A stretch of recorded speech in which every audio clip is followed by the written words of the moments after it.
not a theorist, but I always like to do, I call it a leadership taxonomy of Ghana.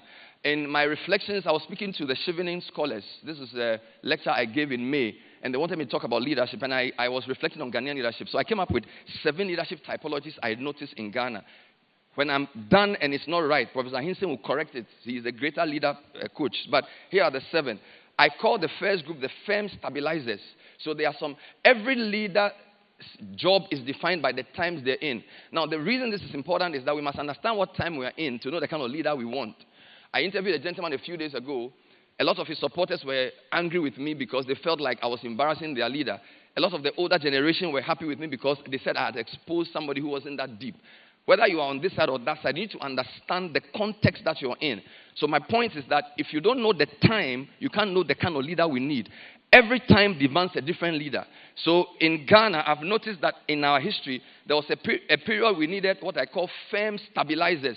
So Kufuor was the first guy after Rawlings. There was a lot of chaos in the system. His most impressive achievement was to bring stability.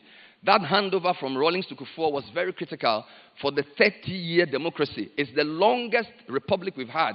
And we have to credit this man for some of the things he did. This is not a political presentation. But I'm saying that if you are looking for leaders, every leader's responsibility is defined by the needs of the time. And the needs of the time of Kufuor was stability. And he gave that to us.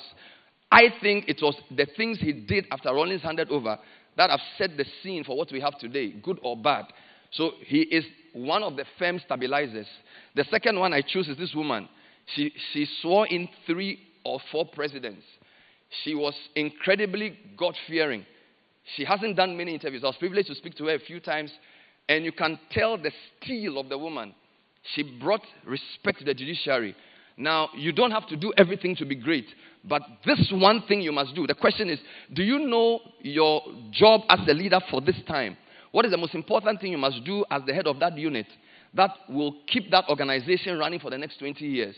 We don't get better by doing more things. We get better by doing fewer things. So it's not busyness that makes you great. It's precision that you need. So this woman, in my view, stands for integrity. She brought stability to the judiciary. Until tomorrow, everybody will be talking about her. The third person is this guy, Afarijan. Again, the EC was a very difficult place. He used a lot of experience to stabilize the country. You should go to the strong room during election day to see the kind of things that happened there. We listened to him last week talking about politics. We must listen to him. His job in Ghana was to bring stability in a very tumultuous time. Help to organize difficult elections. These are the firm stabilizers.